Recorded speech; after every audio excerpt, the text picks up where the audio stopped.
Dentro da série Instituto Gunnar Vingre, nós estamos estudando com o pastor Afonso Chaves o livro de Êxodo.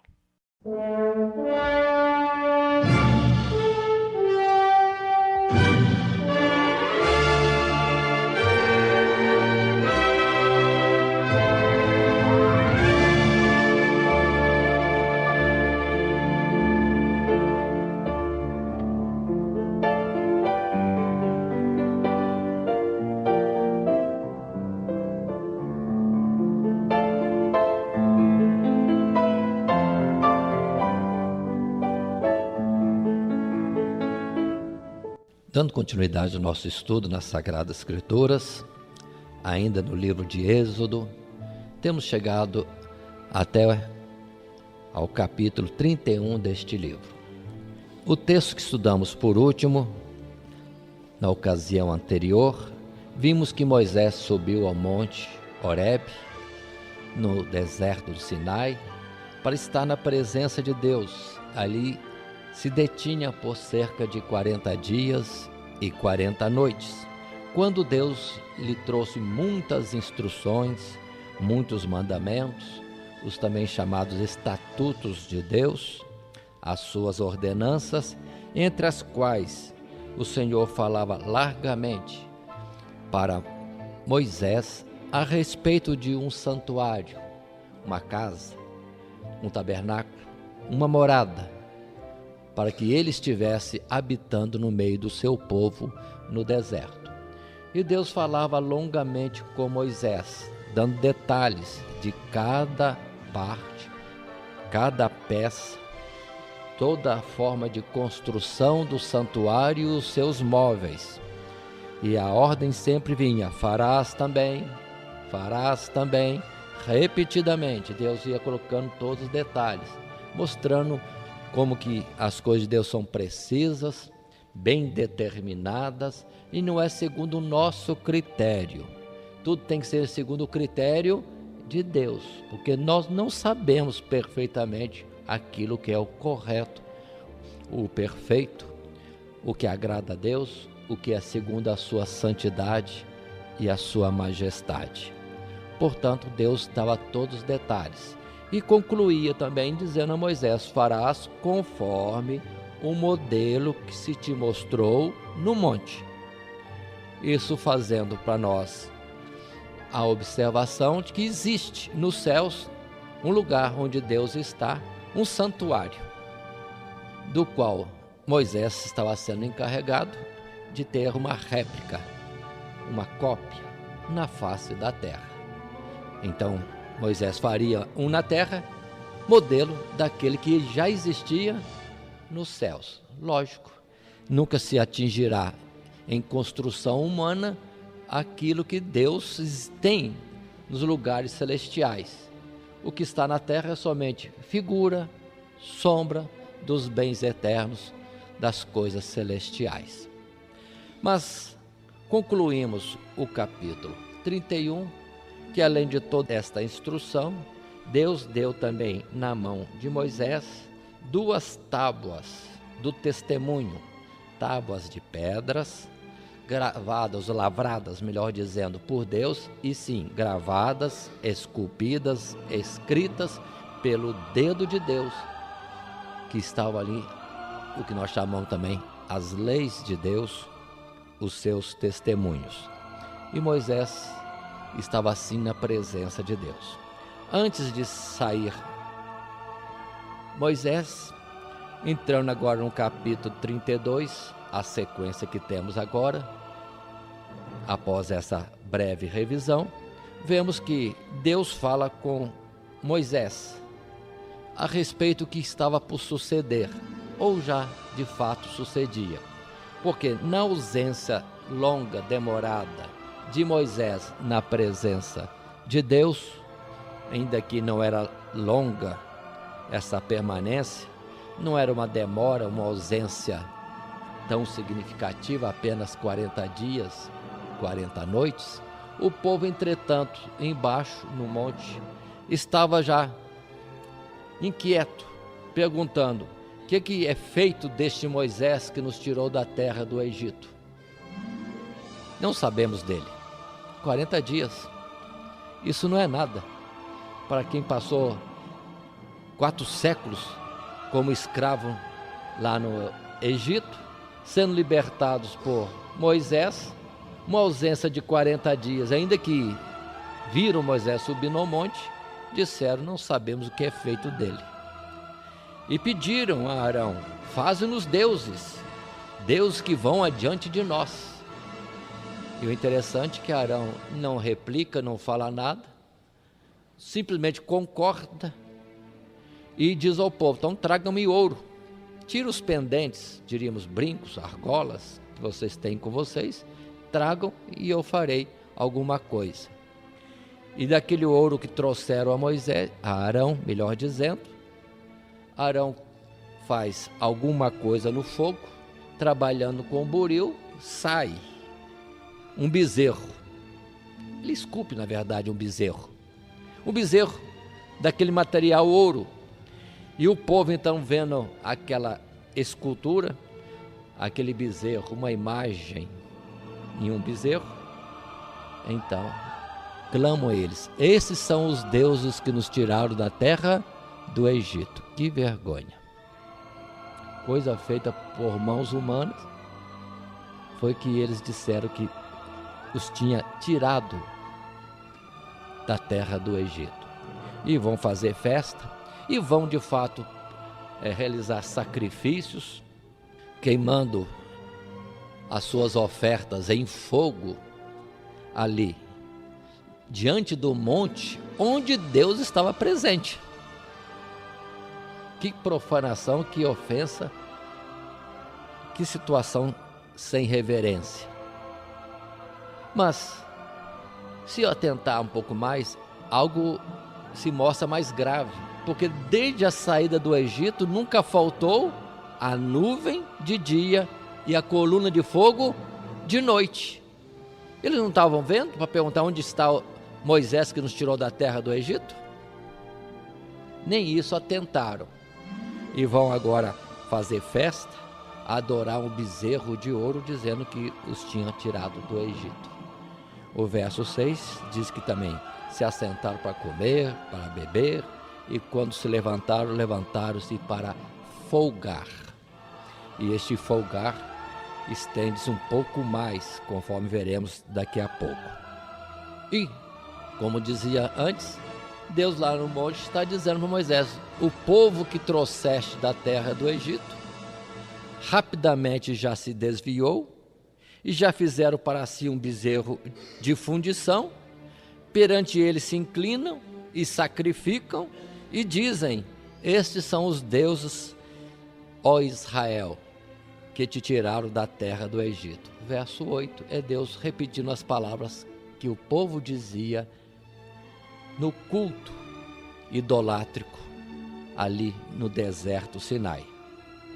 E Deus diz a Moisés, nós temos isto nos versos seguintes, como o verso 10, 11, Deus fala para Moisés, deixa-me, destruirei este povo, observe bem, 600 mil homens de guerra ao pé do monte, fora os velhos, as crianças, as mulheres, vou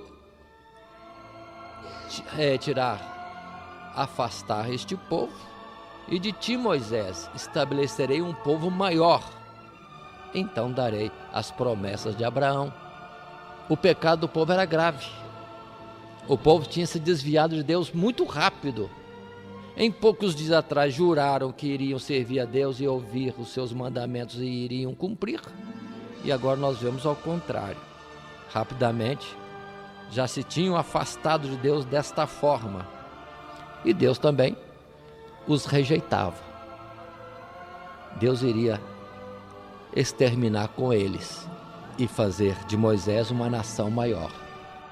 Mas observe, irmãos, o coração de Moisés, e ao mesmo tempo não sendo Moisés isso, atentemos, é o próprio Espírito de Deus que moveu as entranhas de Moisés, porque ninguém é perfeito, ninguém é melhor do que Deus, ninguém tem mais prudência e temperança do que o próprio Deus, mas em Moisés se manifestou essas virtudes do próprio Deus, porque ele se volta para Deus, dizendo: que vão falar os egípcios? O que vão falar os povos? O Senhor tirou um povo da terra do Egito, não tinha capacidade de cumprir o que prometeu, pelo que destruiu-os no deserto? Nada disso. Reconheça, ó Deus, que é o teu povo. E Moisés apressa em dizer dessa forma. E Moisés não aceita aquela oferta que poderia encher os olhos de alguém, dizendo: agora eu que serei o patriarca, o pai de uma grande nação, como que assumindo as honras do até então Abraão. Moisés não aceita nada disso. Mas dentro dessa argumentação de Moisés, mas repito, do próprio Espírito de Deus em Moisés, entendamos isso, somente pelo Espírito de Deus nós podemos acertar nas nossas decisões e nunca seremos melhores do que Deus. Toda a nossa súplica, toda a nossa intercessão, toda a obra boa em nós, na verdade tem que partir de Deus em nós, nunca será de nós mesmos.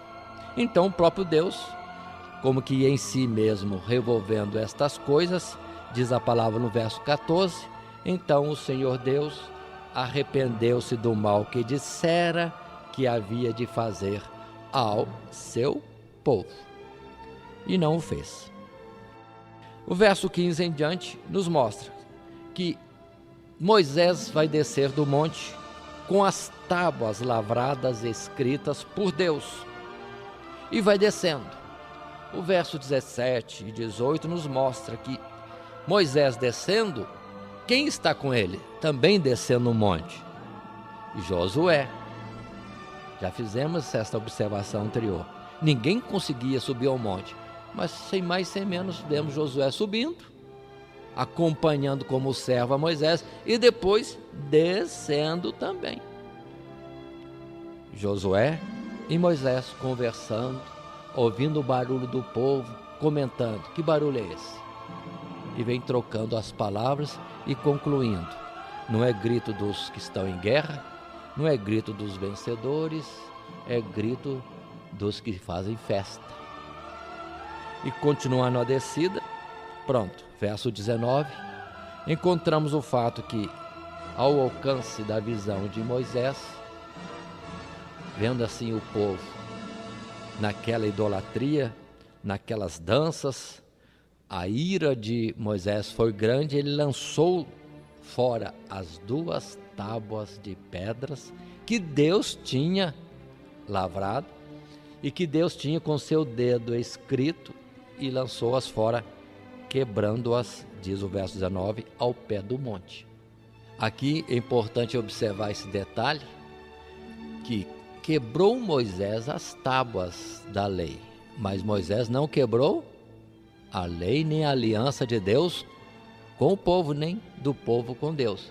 Quem na verdade fez a quebra da aliança, do concerto, do pacto antes estabelecido foi o próprio povo. O povo é que rompeu a aliança. Moisés só quebrou um objeto que fazia parte daquela aliança. O povo ter consigo a lei de Deus. Moisés lançou fora. E observe que isso não foi imputado a Moisés como ofensa alguma, perda nenhuma. A perda foi o povo se desviar, na verdade. Chegando ao arraial, verso 21, Moisés disse a Arão: que te tem feito este povo que sobre ele trouxeste tamanho pecado? Resposta de Arão: então disse Arão: não se acenda a ira do meu senhor, tu sabes que este povo é inclinado ao mal. Que resposta! Paremos. Aqui está, irmãos, para nós o ensino de uma forma incorreta de agir daqueles que são líderes. Observe que Moisés preocupa-se em trazer a palavra de Deus para o povo, ajudar, ensinar e cobrar do povo a obediência a Deus, o andar no caminho da vontade de Deus. Mas Arão, antes e depois, não está interessado em fazer a vontade de Deus, nem que o povo faça a vontade de Deus. Ele está concordando sempre com aquilo que o povo quer fazer. O povo é inclinado ao mal. E isso seria como que desculpa e argumento?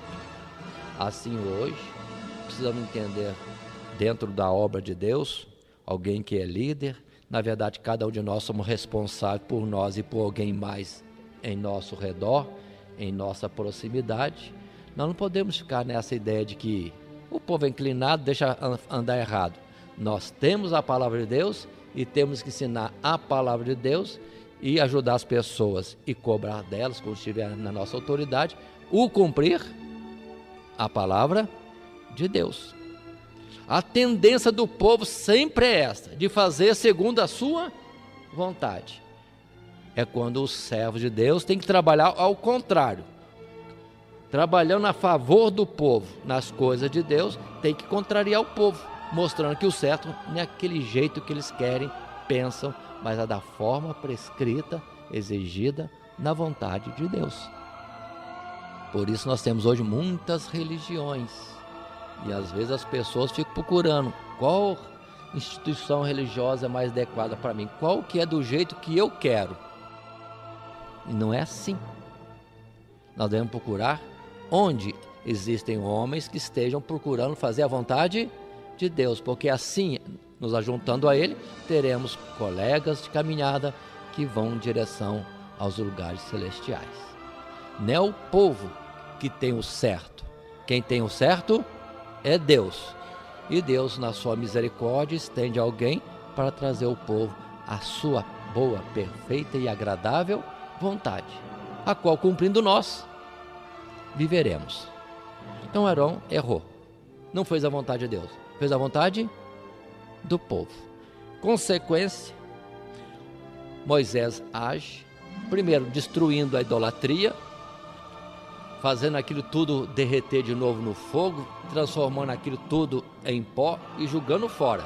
Nem o ouro daquilo que é da idolatria serve, está tudo amaldiçoado.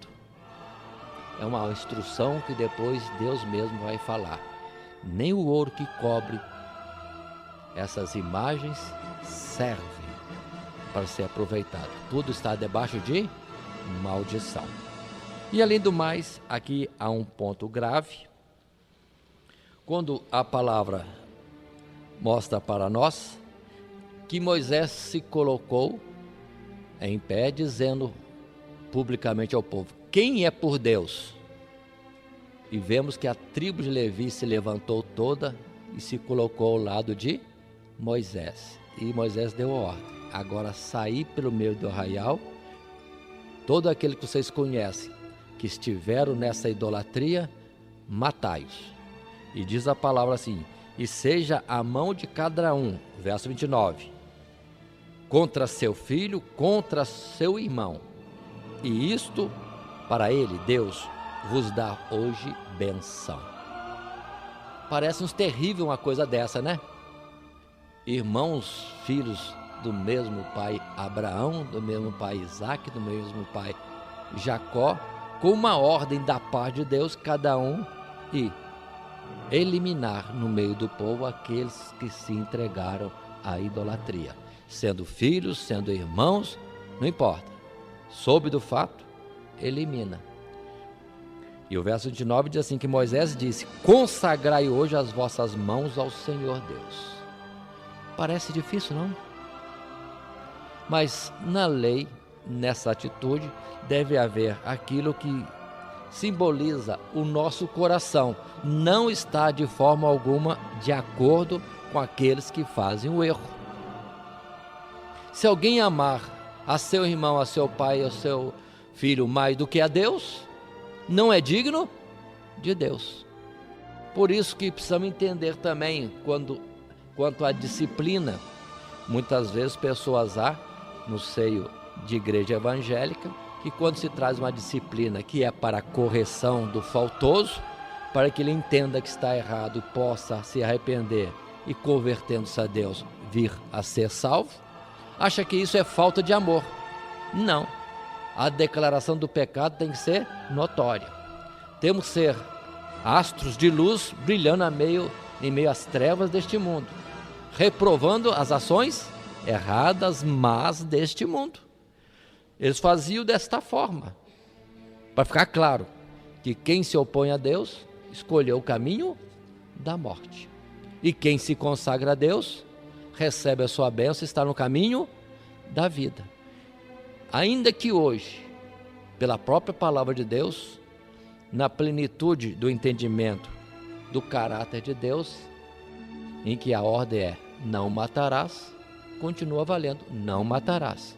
Mas certamente aquele que se desvia de Deus entrou pelo caminho da morte. Então devemos estar considerando esses fatos. E a palavra depois vai dizer: não vos associeis a estes, que dizendo-se irmãos, entretanto forem idólatras, homicidas, fornicários, etc, etc, etc, etc. Quando há disciplina, devemos respeitar a disciplina e não o contrário. Mas continuando, estamos em considerações do capítulo 32, verso 30, temos Moisés dizendo ao povo, no dia seguinte, estas palavras: vós pecastes grande pecado, agora, porém, subirei ao Senhor Deus, porventura farei propiciação por vosso pecado. Moisés disse que subiria a Deus para buscar o perdão do erro, da transgressão do povo. Os que morreram, na verdade, diz a palavra, foram 3.000. Será que somente 3.000 é que entraram na idolatria? É uma proporção pequena, né? De 600.000 homens só de guerra, só 3.000 foram mortos. É uma proporção pequena. Será que é isto? Não quero afirmar nem sim, nem pelo não. Quero só deixar a observação. Mas, entretanto, quando alguém do corpo está enfermo, é como se todo o corpo estivesse enfermo. Observe que o imputar o pecado não foi só para os 3.000. A imputação do pecado veio sobre todos. Ainda hoje continua o sistema. Se alguém entre nós, como membro da igreja, membro do corpo de Cristo, vem a estar numa situação incorreta, é parte enferma. O corpo todo deve ficar enfermo. Onde o corpo todo tem que trabalhar para a cura daquele membro, para que o corpo tenha saúde. Como isso ocorre? Primeiro, no caso de alguém errado, orientar no procedimento certo. É a palavra que Jesus disse, que Paulo também chegou a falar. Se vimos alguém que esteja em falta, vamos a ele e vamos apresentar a questão. Se ele te ouvir, vai ser curado e nós teremos saúde. Se por acaso não quiser de forma nenhuma ouvir, tem que ser tirado do corpo, amputado, porque senão todo o corpo vai falecer. Observe como que Deus leva a sério a unidade da igreja. Nós, cada um de nós, fazendo parte de um todo, uma unidade, o corpo de Cristo Jesus. Continuando, verso 31 e versos seguintes, no capítulo ainda 32, nós vemos Moisés comparecendo lá no monte, diante do Senhor, e confessando que o povo tinha feito um grande pecado, entrando pelo caminho da idolatria, mas Moisés pedia: Senhor, perdoa o seu pecado, ou então risca-me, peço-te, do teu livro que tens escrito. Moisés está pronto a dar a sua vida para que o povo tenha o perdão, ou, noutra expressão, ele estava pronto a dar a sua vida para que o povo tivesse vida. Aí está a atuação de um verdadeiro sacerdote, dando tudo para que as ovelhas tivessem saúde espiritual, tivessem vida em Deus. E a resposta de Deus é essa: aquele que pecar contra mim, a este riscarei eu do meu livro. Vai, pois, agora, conduz este povo para onde te tenho dito. Eis que o meu anjo irá adiante de ti, porém no dia da minha visitação, visitarei neles o seu pecado. Cada um responderá por si. diante de Deus. Será que Moisés tinha mais misericórdia do povo do que Deus? Segunda vez. É o mesmo Espírito de Deus que movia Moisés. Porque esse sentimento, na verdade, é o sentimento de Deus. Para depois Jesus falar, Deus amou o mundo de tal maneira que deu seu Filho unigênito, para que todo aquele que nele crê não pereça, mas tenha a vida eterna. O sentimento é o mesmo, é o de Deus, que simplesmente se mostrou, se percebeu no mesmo Moisés, porque Moisés tinha o Espírito de Deus. Passando ao capítulo 33, Deus ainda fala a Moisés, e a ordem aqui é que Moisés vá e conduza o povo de Israel à terra prometida a Abraão, a Isaac, a Jacó. No capítulo 33, verso 2, Deus diz que enviaria um anjo que deslocaria os povos que habitam na Palestina para que Israel ocupasse o seu lugar. Mas, diante desta palavra, verso 4, nós vemos que o povo de Israel se entristeceu quando Deus disse que não ia com eles nesta caminhada. E mais uma coisa, final do verso 4, e nenhum deles pôs sobre si os seus atavios. O que são atavios? Enfeites. E isso primeiramente partiu de Deus, porque no verso 5, leia o verso 5, quando diz: porquanto o Senhor Deus tinha dito a Moisés, diz aos filhos de Israel, povo obstinado és, se um momento eu subir no meio de ti, te consumirei. Porém agora tira de ti os teus atavios, para que eu saiba o que te hei de fazer. Pronto, ias lançá-lo de si os seus enfeites. A situação do povo, irmãos, nos seus pecados, nas suas transgressões, não é de ficar enfeitado fazendo festa. É na verdade que entrar em jejum, colocar-se na cinza, rasgar as vestes, no costume antigo, o Senhor falou, não rasguem as vestes, rasgue os corações, arrependimento. E clame ao Senhor. Em Lamentações vemos que vão lançar o rosto no pó, talvez haja esperança. É daí que vem o costume no meio do povo de Deus mais antigo e também na Assembleia de Deus e nos povos pentecostais evangélicos de um tempo atrás, que hoje não vemos mais isto, é que nos usavam atavios, enfeites. Não se usava brinco, não se usava colares, pulseiras, nada de enfeite, na ideia de apresentar-se ao Senhor como é. Por que enfeitar, se Deus olha para nós no nosso interior e nós somos necessitados da sua misericórdia? Por que vão ficar enfeitados diante de Deus, maquiados diante de Deus de alguma forma, se a nossa necessidade é de pó e cinza, para alcançar misericórdia diante da fragilidade do nosso ser, diante de um Deus tão perfeito? Mas observe que hoje esses costumes estão sendo deixados de lado, e muitos usam mais a festividade, os enfeites, querem se adornar, quando a palavra em Pedro diz, adorne o interior, o homem interior, porque a esse é que Deus observa. E o homem quer, em especial mulheres, querem apresentar o seu exterior, e Deus olha o interior. Então os costumes antigos de simplicidade no viver, no vestir, tudo era expressão de um respeito, de uma humilhação diante de um Deus que olha para nós e que diria para muitos de nós, tirem sobre si os teus atavios e eu vou ver o que eu vou fazer com vocês.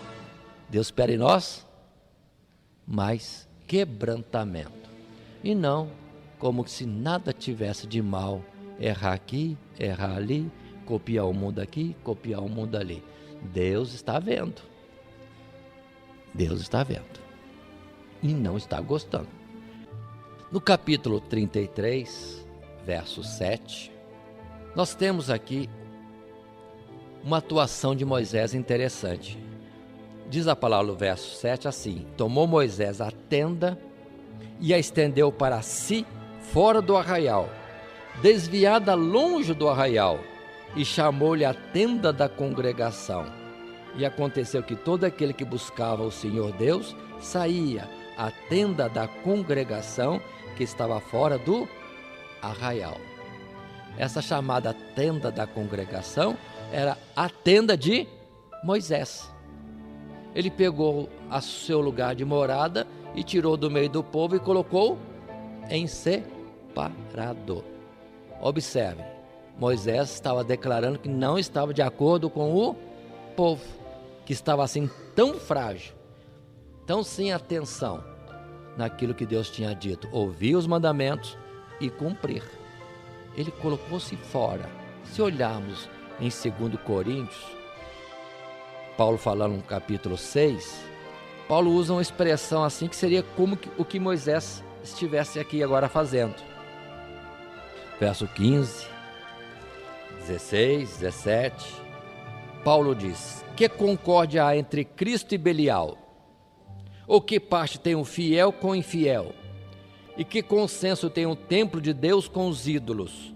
Porque vós sois o templo de Deus vivente. Como Deus disse: neles habitarei, entre eles andarei, e eu serei o seu Deus, eles serão o meu povo. Pelo que saí do meio deles, e apartai-vos, diz o Senhor, e não toqueis nada imundo, e eu vos receberei. De uma forma clara, Moisés mostrou isso. Pegou a sua casa, tenda, lugar de morada, e foi lá para fora, distante do arraial. Observe bem, irmãos. Outra vez, muitos querem se associar ao mundo. E aqui temos claramente, aquele que quer continuar servindo a Deus precisa se isolar, se separar, santificar-se, não tendo contato com este mundo corrupto.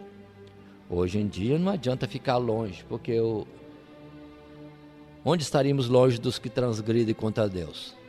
Mas pelo menos no nosso ser, no nosso interior, a nossa forma de vida tem que ser diferente do mundo, separada na verdade para Deus. Agora, quem quiser Deus, vá para fora do arraial. E interessante que em Hebreus repete essa expressão no capítulo 13. Saiamos para fora do arraial, tomando o vitupério de Cristo Jesus. Irmãos, precisamos levar mais a sério. Muitos estão na ideia da maioria. Como está a maioria? O pessoal faz isso, então eu posso fazer também. Não, é diferente. Tem que ser da forma que Deus quer. E quem quiser comunhão com Deus, mais intimidade, saia para fora do arraial, ao encontro de Cristo Jesus. E assim, lá está Moisés morando fora. E quem quisesse servir a Deus, fosse lá. Porque lá Moisés falava com Deus cara a cara. É o que temos aqui. Interessante ainda que isto era notório, muito notório. Por que digo isso? Os versos 8, 9 e 10 mostram. Atenta, leio.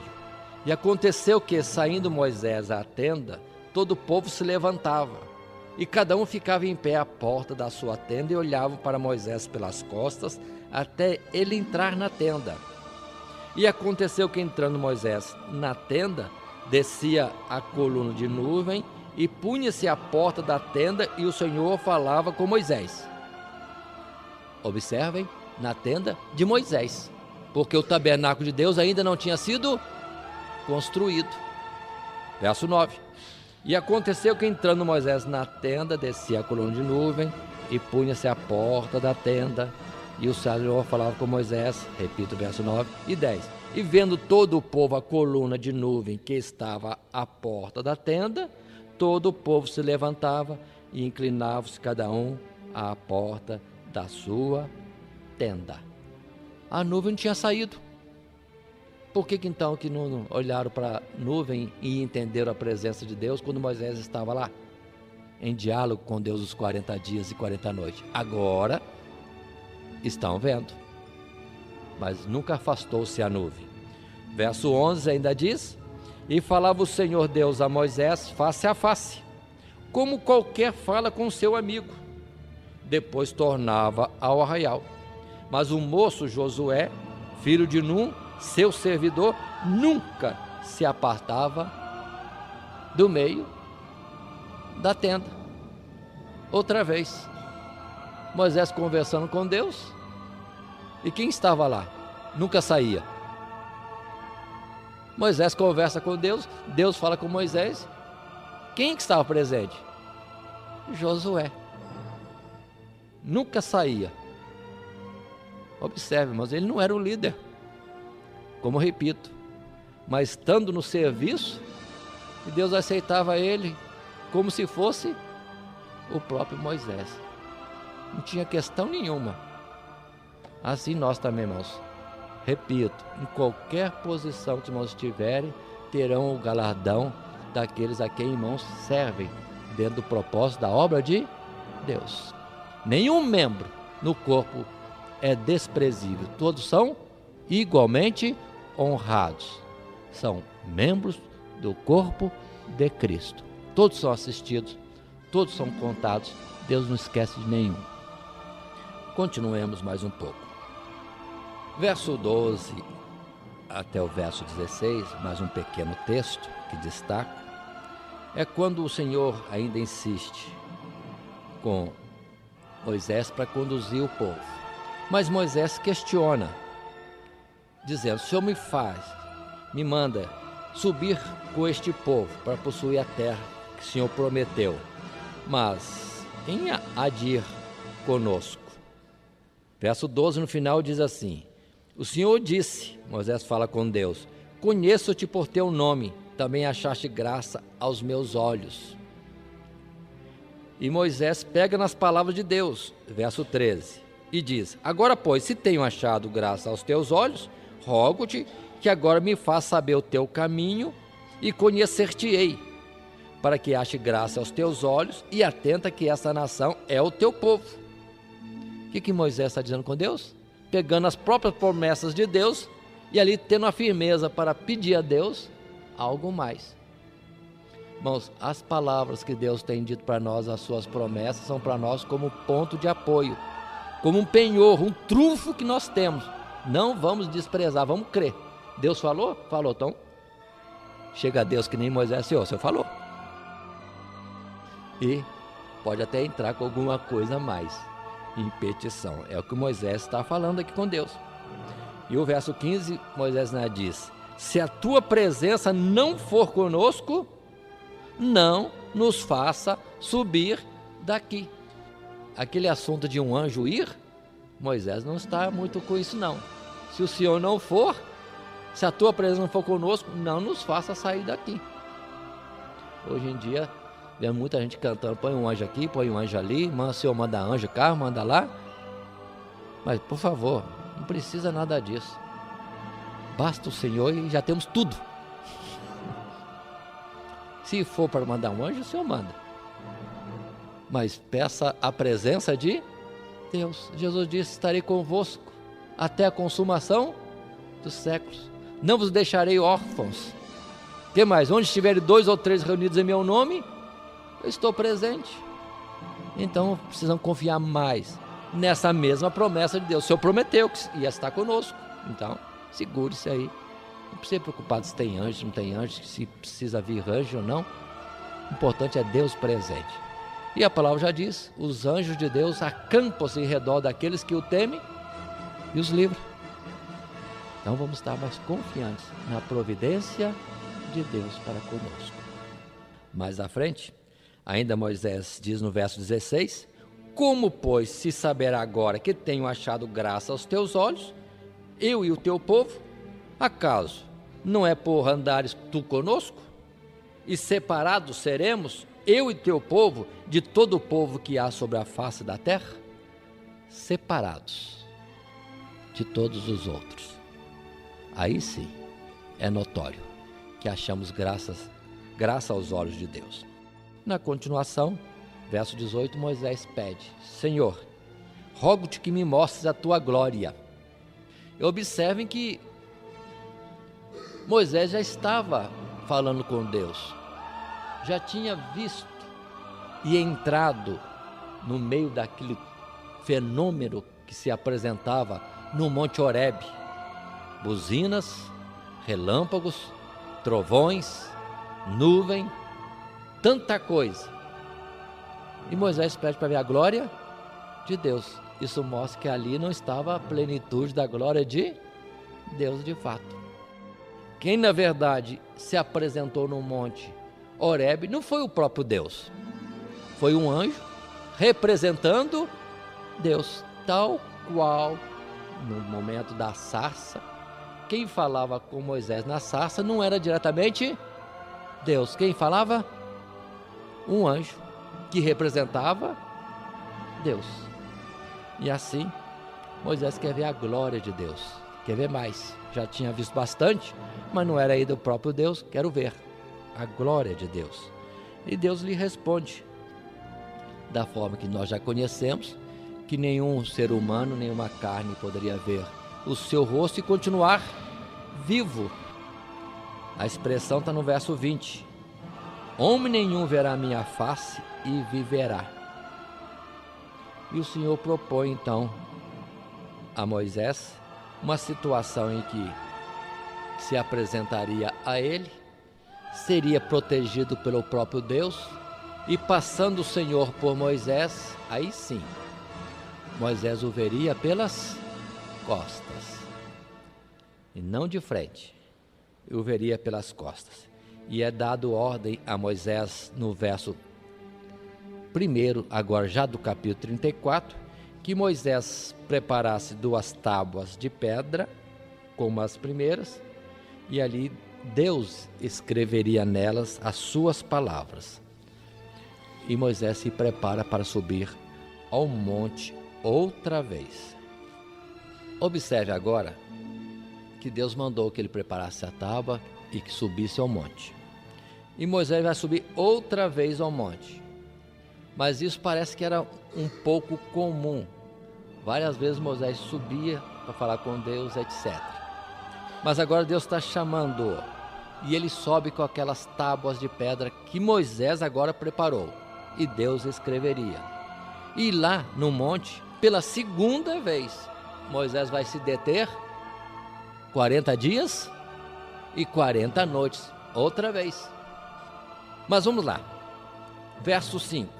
E o Senhor desceu numa nuvem e se pôs ali junto a ele, e ele, Moisés, apregoou o nome do Senhor. Verso 6. Passando, pois, o Senhor Deus perante a sua face, clamou Moisés: Jeová, o Senhor, Deus misericordioso e piedoso, tardio em iras, grande em beneficência e verdade. Verso 7. Que guarda a beneficência em milhares, que perdoa a iniquidade e a transgressão e o pecado, que ao culpado não tem por inocente, que visita a iniquidade dos pais sobre os filhos e sobre os filhos dos filhos, até a 3ª e 4ª geração. Verso 8. E Moisés apressou-se, inclinou a cabeça à terra e encurvou-se. Pronto, Moisés sobe ao monte, Deus passa por ele, e ele então vai olhar para o mundo. Vimos anteriormente pelas costas. Observe que Moisés não vai falar do aspecto físico de Deus. Não. Descrevendo Deus, exaltando Deus, louvando a Deus, ele não o faz pelo aspecto físico, mas ele faz pelas suas virtudes, pelo seu caráter, pela sua personalidade. Queremos ver Deus, conhecer Deus, saber como Deus é? Não imaginem figura. Imagine aquele ser que é, aí podemos repetir: Deus misericordioso, que mais? Verso 6, piedoso, tardio em iras, grande em beneficência e verdade, que guarda a beneficência em milhares, que perdoa a iniquidade e a transgressão e o pecado, que ao culpado não tem por inocente. faça uma pausa. O culpado ele não tem para o inocente, mas ele perdoa. Continuando. Que visita a iniquidade dos pais sobre os filhos e sobre os filhos dos filhos até a 3ª e 4ª geração. Mas que mais? Aí a palavra vai dizer. Tantas coisas que Deus é que poderiam ser acrescentadas e as palavras seriam poucas. Deus, ninguém pode imaginar Deus como uma figura humana. Desde já o capítulo 20, quando Deus se apresentou, não se apresentou mostrando uma face, um corpo físico, que alguém pudesse distinguir alguma coisa, para depois disso fazer uma cópia. Deus é Espírito.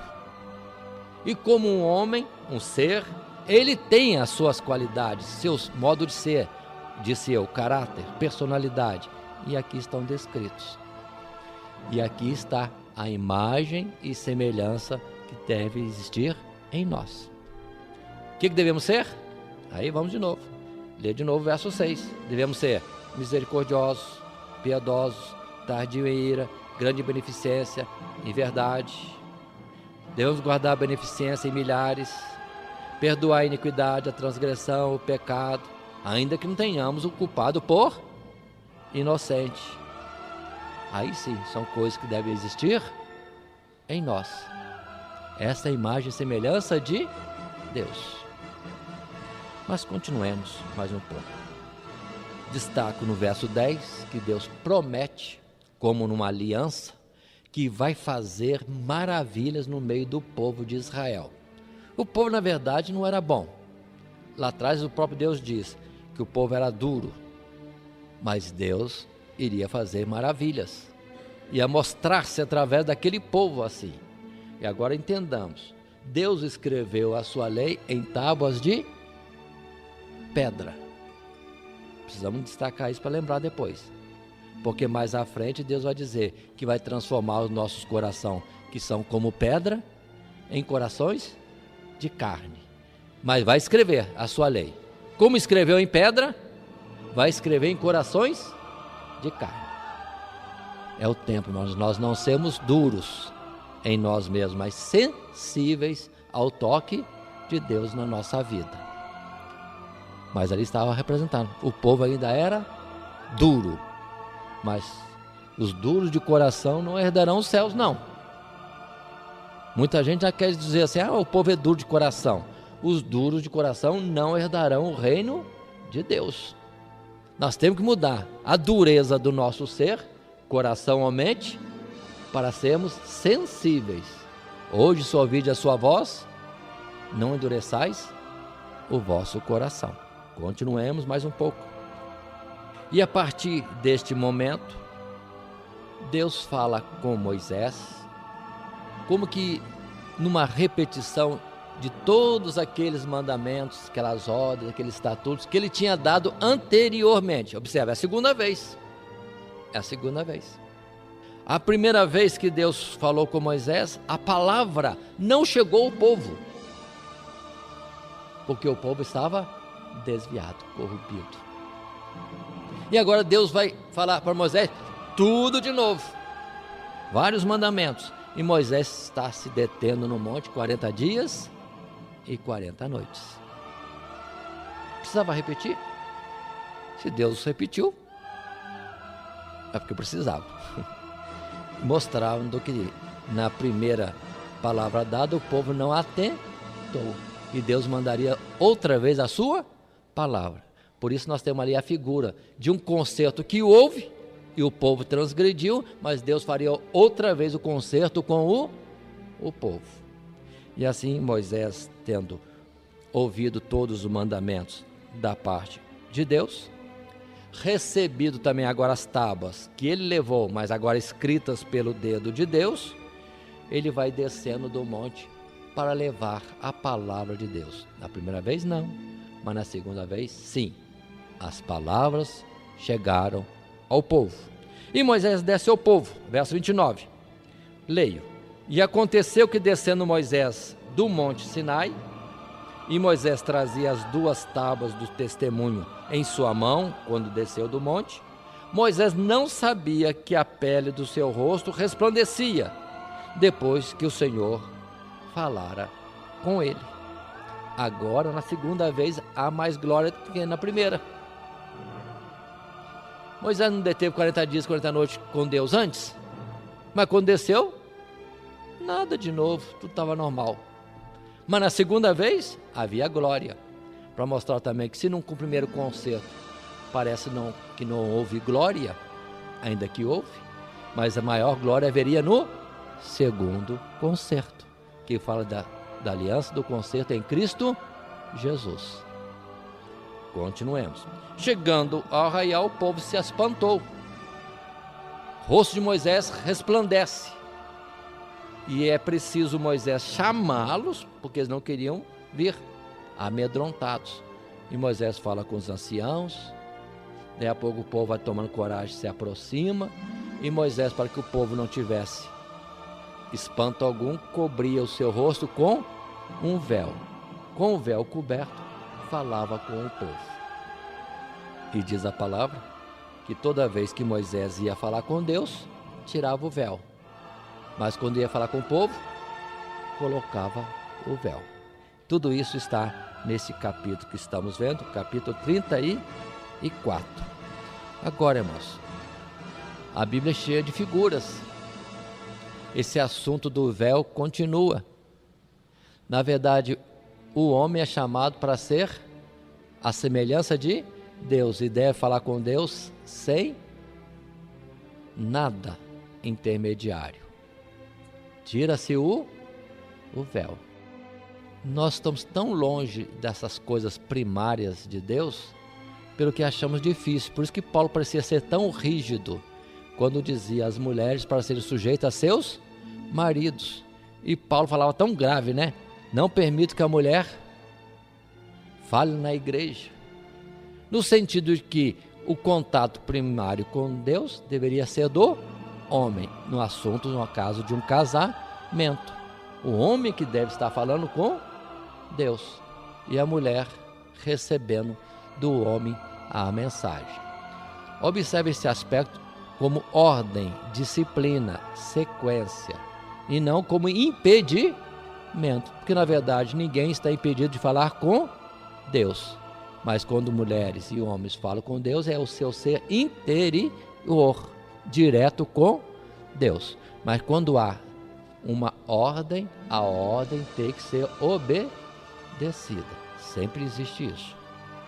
Continuando mais um pouco, capítulo 35. Agora sim é que Moisés vai falar para o povo todas aquelas palavras que Deus tinha dito para ele.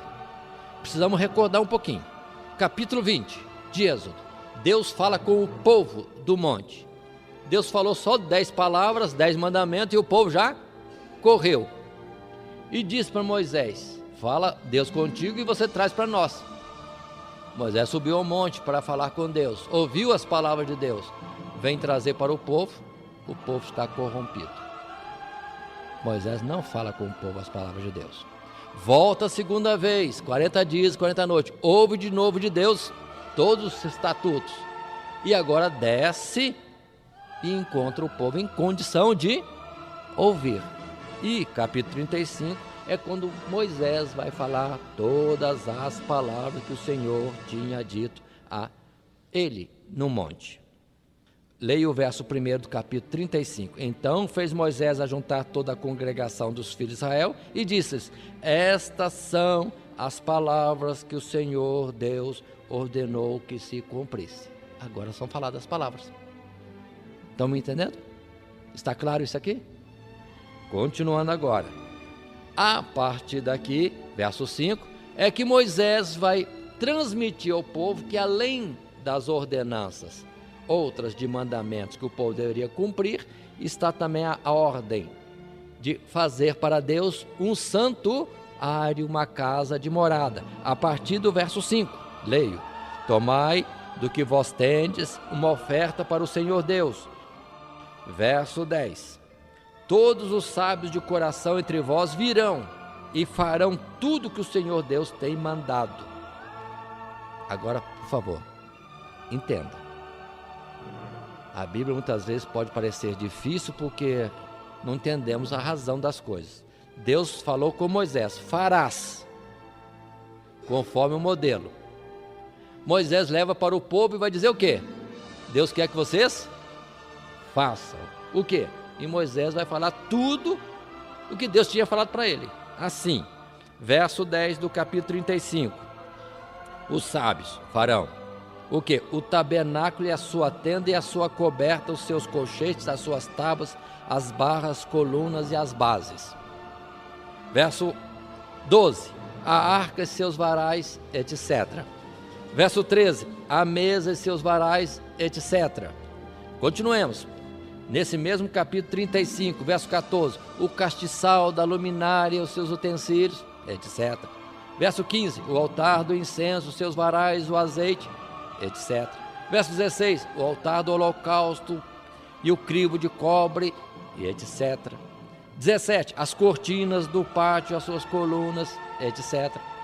Verso 18. As estacas do tabernáculo, etc.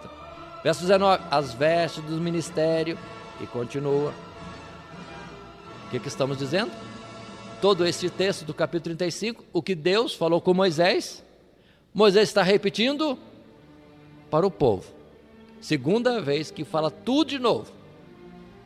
Das peças, do material, com que é construído e da forma com que deverá ser feito, tudo para o santuário de Deus. Segunda vez.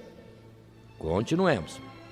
Na verdade, verso 20 e 21, o povo ouvindo, o povo vai para suas casas e começa a trazer as ofertas. Ouro, prata, tecidos, peles de animais, madeira, etc, etc, etc, tudo que poderia ser usado no santuário.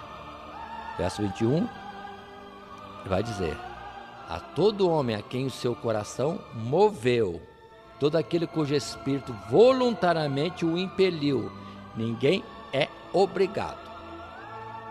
Faz, e se o fizer, é voluntariamente, como participante da obra de Deus, mas não obrigado. Deus não quer ninguém fazendo coisas por força, mas por amor, por satisfação nas coisas de Deus. O verso 25 vai dizer que também as mulheres sábias de coração fiavam com as suas mãos e traziam o fiado, o pano azul, a púrpura, o carmesim, o linho fino. O verso 26 diz que mulheres cujo coração as moveu em sabedoria fiavam os pelos das cabras. Então, cada um com a sua habilidade, servindo a Deus. Modelo para nós hoje. O que é que nós podemos fazer para Deus? Faça cada um segundo aquilo que tem de capacidade. Verso 27. Os príncipes traziam as pedras sardônicas, etc. Pedras preciosas. E vai em frente. Verso 34 vai repetir. Também Deus tinha disposto o coração para ensinar a outros. No caso, a Oliabe e também a Uri, que faziam a obra e ensinavam os outros. Tudo isso repetido no capítulo 35, daquilo que nós já vimos expresso nos capítulos 25, 26, 27, 28, 29, 30 e 31. Ressalto, friso, segunda vez, todo o material é descrito de novo.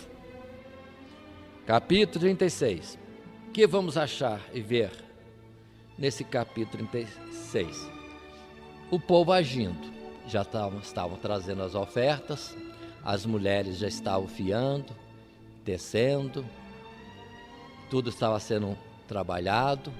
Os responsáveis pela obra estavam agora dizendo a Moisés: diga ao povo que pare, já trouxeram oferta suficiente, não precisa trazer mais, já temos o suficiente e ainda sobra para toda a obra que tem que ser feita. E o povo então é orientado a não trazer mais, já tinha o suficiente.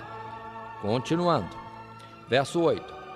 Assim todo sábio de coração entre os que faziam a obra fez o tabernáculo de 10 cortinas, de linho fino torcido, de pano azul e de púrpura, e de carmesim, com querumbins, da obra mais esmerada as fez. Agora digo, vai repetir tudo de novo. Terceira vez. Primeiro Deus disse, farás. Falou para Moisés. Moisés leva para o povo. É para fazer tudo isso.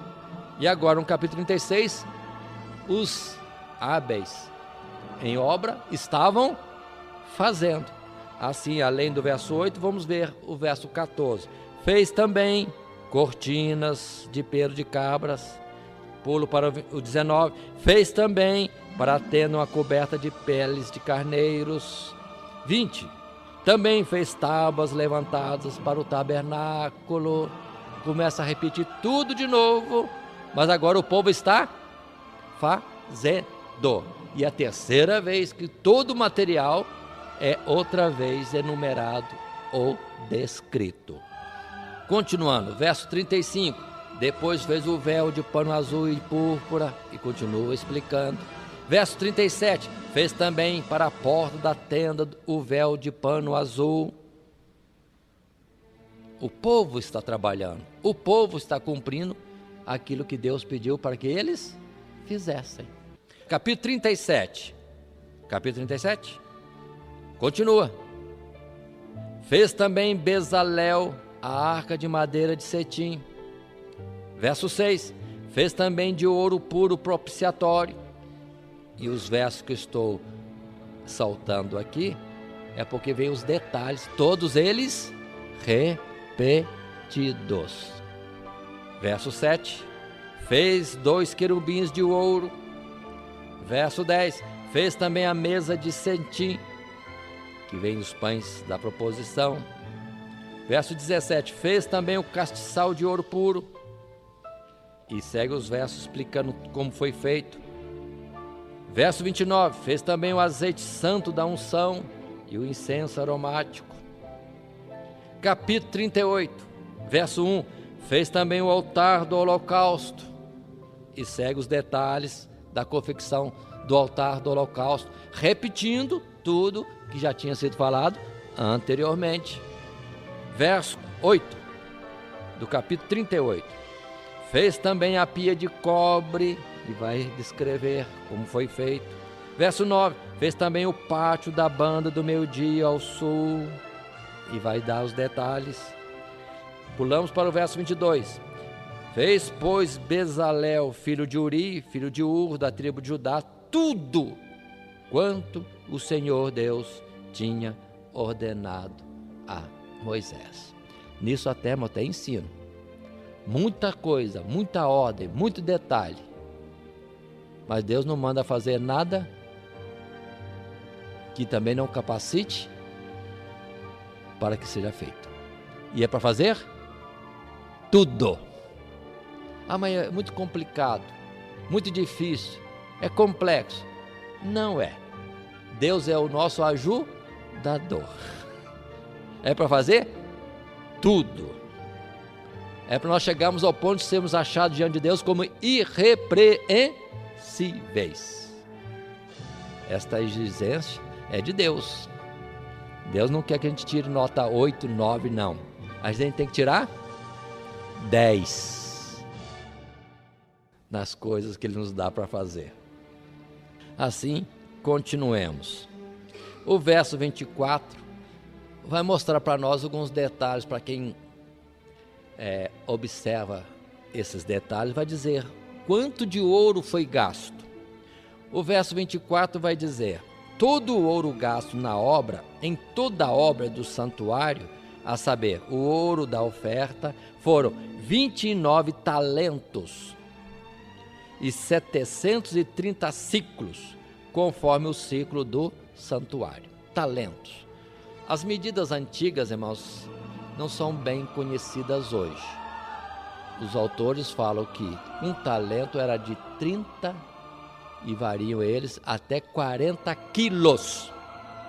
Então, se tem 29 talentos, foram 29 vezes 30, tomando a parte mais baixa do valor, quilos de ouro.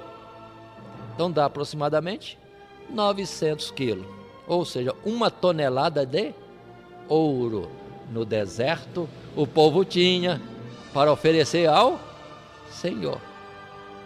Por isso, na necessidade da igreja, sabe onde é que está o recurso para cumprir a necessidade da obra de Deus? Sabe onde está? Está lá, mas já deu cá. Está no meio do povo. Precisa haver no povo é voluntariedade de coração. Como conseguiram 1 tonelada de ouro no deserto?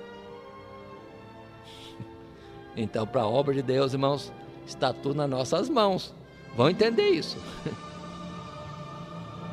E tem até a mais. E os ciclos? O ciclo é aproximadamente 10 gramas, variando os autores quanto a esta valorização. Então, o total, além dos talentos, tinha cerca de 7 quilos de ouro, além dos 30 talentos. O verso 25 vai falar que a prata são 100 talentos. 100 talentos de prata, se for basear em 30 o quilo, talento, seriam 3.000 quilos, 3 toneladas de prata no deserto.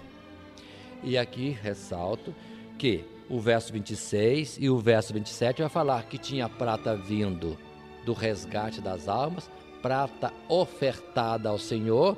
Então o verso 25 falou que foram 100 talentos, mas no verso 27 vai falar de outros 100 talentos, e mais à frente vai falar de outros materiais de prata que eram vindo do povo, de uma forma ou de outra. Isso mostrando que havia abundância de riqueza no meio do povo de Deus no deserto. Irmãos, sabia que os irmãos são ricos? Irmãos, são muito ricos.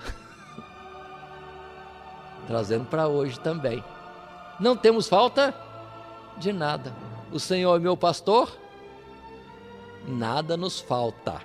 Coloca no presente. Precisamos entender todas essas coisas também.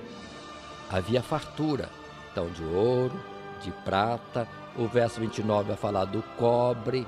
E todos esses materiais iam sendo a matéria-prima para construir as peças do santuário. Assim, por exemplo, cada coluna do pátio tinha 1 talento de prata. Quantos quilos? Cada coluna, 30 quilos de prata, como base da coluna. Fora o que revestia as demais peças do encaixe das cortinas, que tudo era de prata, ali no pátio. E continua os detalhes que podemos ver com mais precisão lá nos capítulos 26 a 31, que já estudamos anteriormente. Capítulo 39. Continua. É a terceira vez que se descreve e fala. Agora, continuando. Verso 1. Fizeram também as vestes do ministério, e vai descrever tudo. Verso 2. Também fez o éfode de ouro. Continuando no capítulo 39, verso 6. Também prepararam as pedras sardônicas. Verso 8. Fez também o peitoral da obra de artífice, e vai descrever todo aquele peitoral com todas as pedras preciosas e todos os detalhes. Verso 22, fez o manto do éfode, e vai explicar todos os detalhes do manto do éfode. Verso 27, fizeram também as túnicas de linho fino, tudo explicado aqui. Verso 30, fizeram também a folha da coroa da santidade de ouro puro, e se descreve isso. Verso 32, podemos agora ler juntos. Assim se acabou toda a obra do tabernáculo da tenda da congregação, e os filhos de Israel fizeram conforme tudo o que o Senhor Deus ordenara a Moisés, assim o fizeram. Verso 33, depois trouxeram a Moisés o tabernáculo e a tenda e todos os seus móveis e os seus colchetes e as suas tábuas, e os seus varais, e as suas colunas, e as suas bases, e continua a descrever. Fizeram tudo e trouxeram tudo para Moisés. Verso 42, conforme tudo que o Senhor Deus ordenara a Moisés, assim fizeram os filhos de Israel toda a obra. Viu, pois, Moisés toda a obra, e eis que tinham feito como o Senhor Deus ordenara. Assim a fizeram. Então Moisés os abençoou. Quanto detalhe, quanto rigor de repetir todas as vezes. E tudo tinha que ser conforme o modelo mostrado no monte. Quanta coisa Deus exige de nós. Será que o nosso tabernáculo aqui está assim? Todos os detalhes estão em ordem? E são como Deus quer que sejam? Como estão nossas mãos, nossos olhos, nossos ouvidos, nossa boca, nossa mente, nossos pés? Como estão as peças do tabernáculo, que é o nosso corpo, morada de Deus? Muita coisa para se investigar, para ver se está certinho. E o Moisés de hoje, que é Jesus, tem que olhar para nós e falar assim: está tudo certinho. Ouro, ouro, prata, prata, cobre, cobre, bronze, bronze, detalhes, cochetes, tudo tem que estar como Deus ordenou. Não pense em tabernáculo mais, uma casa, uma tenda para Deus. Pense em nosso corpo, que tem que ser esta morada de Deus em espírito. Está tudo em ordem? Não tem nenhum cochetezinho fora do lugar, não? Nem um cochete feito de ferro quando era para fazer de prata? Ou se era de cobre? Não podemos alterar nada. Deus quer o tabernáculo do jeito que foi mostrado no monte. E o monte é a presença de Deus, e o modelo perfeito é Cristo Jesus. Devemos chegar à medida de varão perfeito, à estatura de Cristo Jesus. Como Jesus é, ou foi no tempo da carne, devemos nós ser também. Aí está para nós um modelo mostrado para nós. Continuando, irmãos, entramos agora no capítulo 40, é o último capítulo do livro de Êxodo. E aqui, outra vez, Deus vai falar com Moisés. Todo o material já está pronto, está certinho. E agora, Deus fala com Moisés outra vez, dando ordem a Moisés para organizar, montar todo o tabernáculo, colocando todas as peças nos seus devidos lugares e outras instruções. Portanto, no capítulo 40, do verso 1 até ao verso 15, outra vez Deus dando ordem a Moisés para levantar o tabernáculo. Então, com isso, atentem os irmãos, pela quarta vez vão ser citados todos os materiais de novo, não com todos os detalhes, porque agora já estão prontos, só quanto a ordenação, a colocação de tudo isso. Assim, no capítulo 40, verso 2, Deus diz a Moisés: no primeiro mês, no primeiro dia do mês, levantarás o tabernáculo da tenda da congregação. Moisés está recebendo a ordem para levantar o tabernáculo, colocar em pé a tenda, que estava só nas peças. Verso 3, e porás nele a arca do testemunho e cobrirás a arca com o véu. É ordem, Deus está dando ordem. Verso 4, depois meterás nele a mesa e porás em ordem o que se deve pôr em ordem nela. Também meterás nele o castiçal e acenderás as suas lâmpadas. Verso 5, porás o altar de ouro para o incenso diante da arca do testemunho. Então pendurarás a coberta da porta do tabernáculo. Paremos um pouco, só para entendermos a sequência. Primeira coisa que Moisés devia fazer é levantar a tenda. Como? Levantar as madeiras que constituiriam as 4 paredes da tenda de Deus. Ia cobrir isso aí com todas as cortinas, as coberturas determinadas por Deus. Depois ele entraria lá no fundo e colocaria a Arca da Aliança. Dentro da Arca da Aliança já recebeu ordem para colocar as pedras da lei de Deus. Sobre a arca viria o propiciatório como uma tampa, onde estavam os querubins, em atitude, posição de adoração a Deus. Moisés recuaria e colocaria a cortina, o véu, famoso véu, que sempre é falado, aquilo que separava Deus dos demais. Deus estava só. Acesso a Deus estava restrito.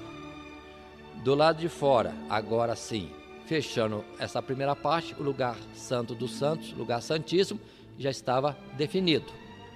Vindo para a primeira parte do santuário, ele deveria colocar a mesa à direita, com todos os pratos, garfos, bandejas e pães. Os 12 pães da proposição. À esquerda, no sentido sul, o castiçal, com as suas 7 lâmpadas acesas e todos os seus utensílios em ordem. À frente estaria o altar de ouro, altar do incenso. E Moisés recuaria saindo da tenda e colocaria a cortina, a porta da tenda. Saindo agora, já no pátio, Moisés colocaria, primeiramente, verso 6, vai dizer: porás também o altar do holocausto diante da porta do tabernáculo da tenda da congregação. Verso 7, depois porás a pia entre a tenda da congregação e o altar, e nela porás água.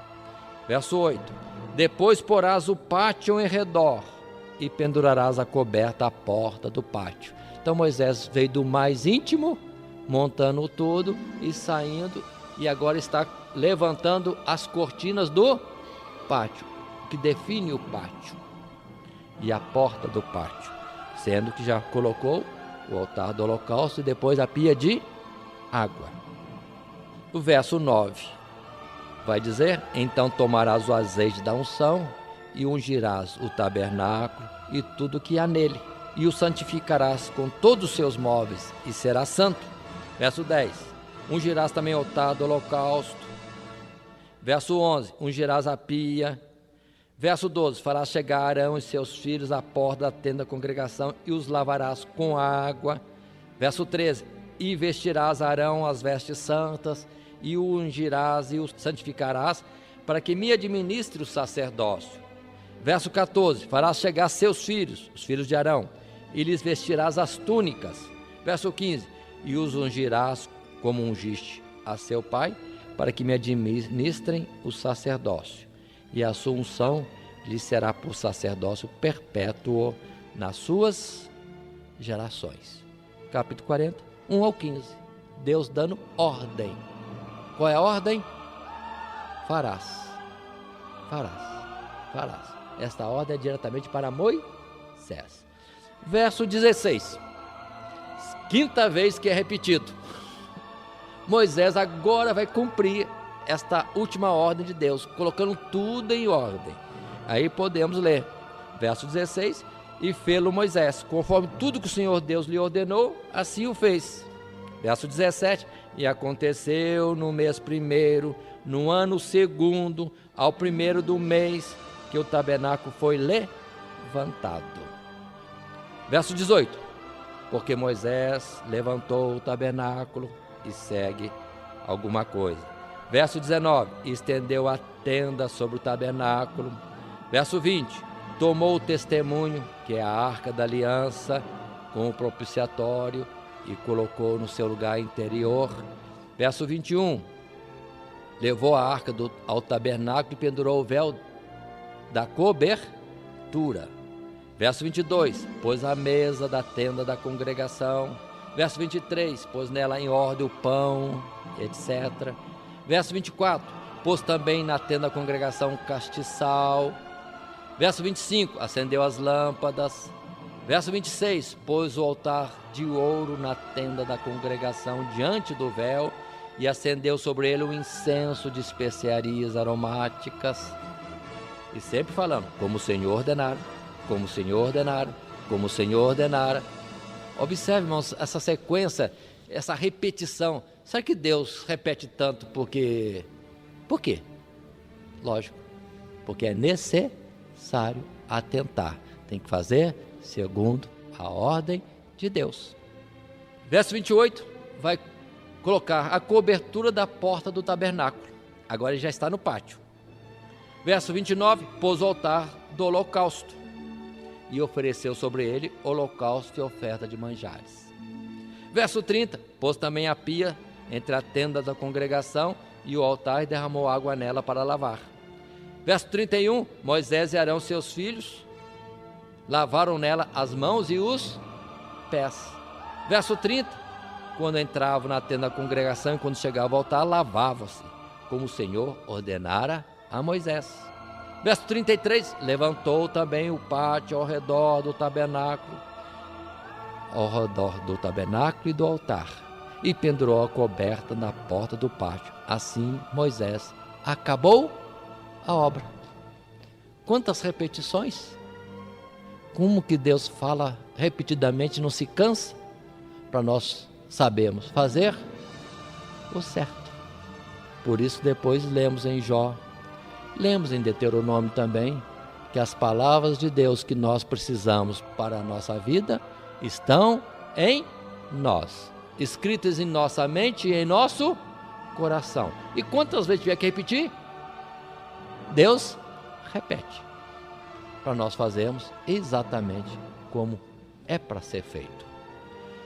No final do capítulo 40, encerrando este estudo que nós estamos fazendo do livro de Êxodo, mostra-se no registro, verso 34, que a nuvem de Deus veio e cobriu toda a tenda da congregação. Agora, o santuário que o povo construiu para Deus, já não é mais a casa ou tenda de Moisés, mas aquilo que fizeram para Deus. E continua o verso 34 dizendo que a glória do Senhor encheu o tabernáculo, de uma maneira tal que ninguém podia entrar na tenda da congregação. A glória de Deus encheu aquele lugar. E assim, o verso 36 vai dizer que esta nuvem presente no santuário de Deus estava permanentemente ali e só se levantava do tabernáculo quando era para o povo de Israel desmanchar todas as suas tendas e também a tenda, a casa de morada de Deus, para peregrinar mais um trecho no deserto. E quando paravam, montavam tudo de novo e a nuvem da glória, da presença de Deus, voltava sobre o santuário. Assim continuamente. Verso 38 vai dizer: portanto, ou porquanto, a nuvem do Senhor estava de dia sobre o tabernáculo e o fogo estava de noite sobre ele, perante os olhos de toda a casa de Israel, em todas as suas jornadas. Assim conclui este livro de Êxodo. Agora, precisamos alguma explicação mais, que é importante para nós, desta palavra de Êxodo e desta construção do santuário, alguns detalhes. O primeiro detalhe que eu quero colocar: quem montava tudo era Moisés. Se nós imaginarmos assim, só Moisés fazendo, que trabalhão. Mas hora nenhuma Deus falou: Moisés, pede ajuda para alguém fazer com você. A ordem era para Moisés: monta, coloca tenda, coloca isso, aquilo outro. Para fazer o objeto, o povo tinha que fazer. Mas para montar, Moisés vinha montando. Moisés ungia, Moisés consagrava, Moisés lavava, Moisés tudo. Mostrando que Moisés estava na posição de quem tinha superioridade, estava acima, mais autoridade do que o sacerdócio que ele constituía, que era o sacerdócio da lei, o sacerdócio levítico. Então em Moisés nós temos uma figura de Cristo Jesus, que constituía terrenamente um sacerdócio, um santuário, somente como modelo daquilo que é celestial. Enquanto em Moisés ele pôde ver e estar, vamos dizer assim, na presença com Deus no monte, no verdadeiro santuário, para depois se falar que o que está na terra é figura daquilo que está em verdade nos céus. Houve o tempo do figura funcionar, ser local e meio pelo qual Deus falava ao seu povo, mas já não estamos mais no tempo da lei. A graça já é manifesta em Cristo Jesus, e o sacerdócio que hoje deve estar atuante não é mais o levítico, é o sacerdócio em Cristo Jesus, que depois vai ser dito em Hebreus, é segundo a ordem de Melquisedeque, o sacerdócio eterno, que não é mais nos lugares terrestres, mas no lugar celestial, onde nós devemos estar, em verdade e em espírito. Se alguém deseja ir para Jerusalém terrestre na Palestina, ou anseia para construir de novo um tabernáculo, um santuário lá na Palestina, sinto muito, está voltando às figuras, está voltando à sombra, porque hoje temos um verdadeiro santuário nos lugares celestiais, para onde somos chamados para estarmos dentro, ou temos ousadia de entrar no santuário. Vamos ter ousadia através do véu aberto, rasgado em Cristo Jesus. Precisamos entender isso. Muitas religiões evangélicas estão torcendo, procurando ofertas, montando peças para construir um tabernáculo em Jerusalém terrestre. Gálatas diz: se alguém quer andar debaixo da lei, tem caído da graça. Esta é a expressão da palavra de Deus. Não podemos voltar às figuras de forma nenhuma. E muitas religiões estão aí, copiando castiçal, copiando Arca da Aliança, copiando altar do incenso, altar do holocausto, fazendo um tabernáculo, voltando às figuras.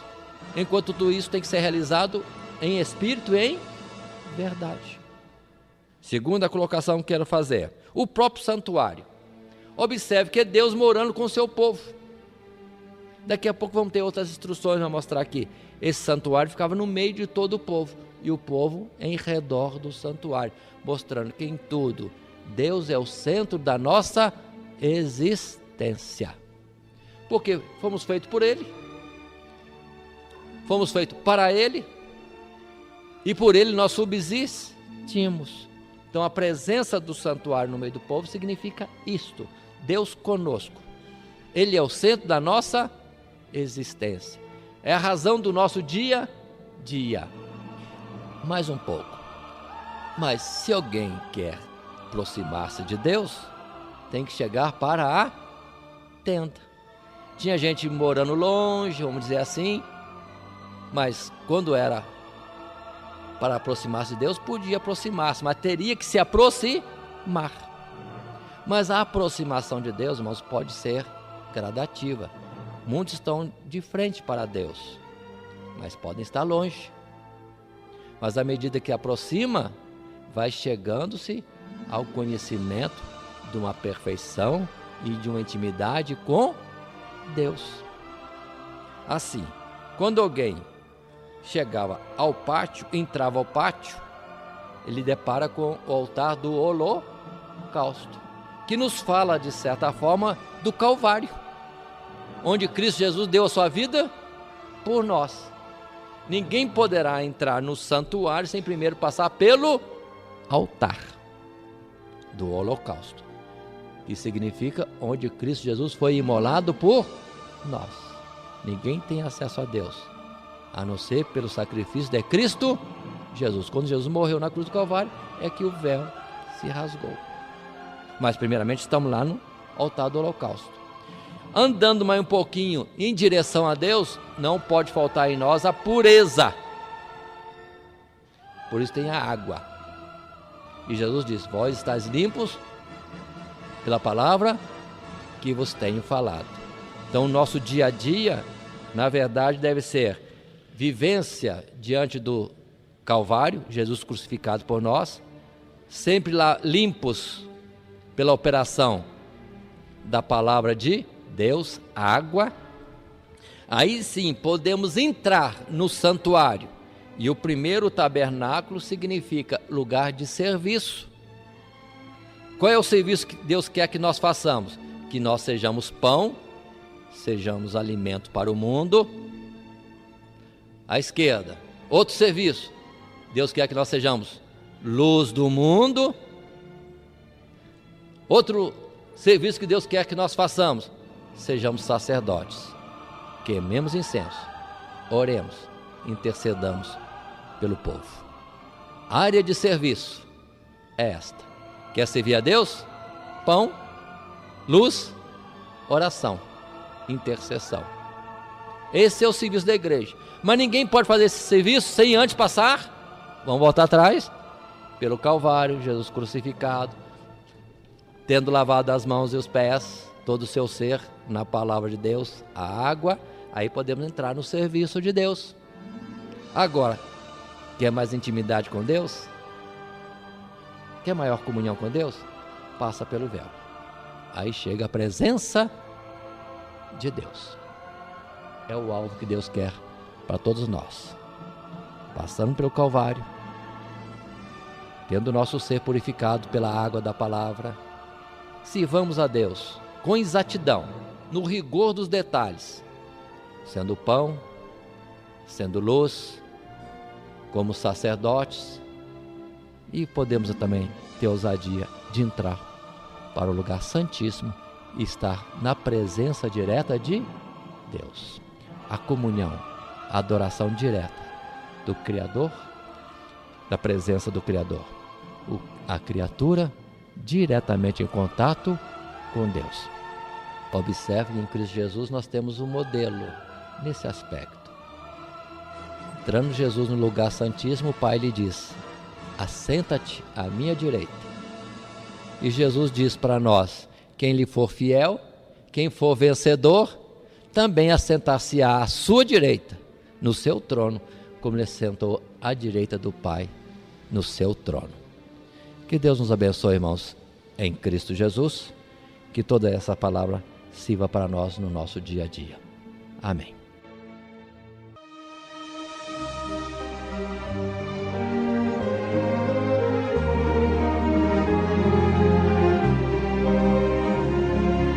Querendo adquirir cópia desse estudo, ligue para a prestadora 12 3648 1818. Teremos imenso prazer em atendê-los.